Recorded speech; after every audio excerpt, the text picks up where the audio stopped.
सबसे पहले तो मेरी ये गुज़ारिश है कि प्लीज़ बच्चे ये वीडियो ना देखें, और जो बड़े देख भी रहे हैं तो बच्चों से ज़रा हट के देखें।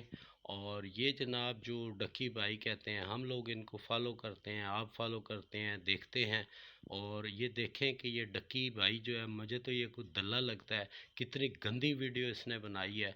और ऐसे लोगों का खुदारा खुदारा बाइकाट करें। वीडियो देखें ज़रा और ख़ुद फैसला करें आप। ये देखो कट्टे के गुब्बारे पकड़ के लोग फोटो ले रहे हैं। असल में वो ना लोगों को दिखाना चाह रहे हैं कि ऐसे जिंदगी में कामयाब हुआ जाता है। क्या हुआ क्या हुआ, हंसी आ रही हो यार। भाई हमारी बारी भी आ चुकी है मजीद कामयाब होने की। भाई जितने लोग कामयाब होना चाहते हैं, जिंदगी का असूल याद रख लो, ये अगर हाथ में तो कामयाबी है, वरना कुछ भी नहीं है भाई। क्या बात है, मैं तो चूम भी लिया आपको। क्या बात है, मैं तो चूम भी लिया आपको। क्या हुआ, हंसी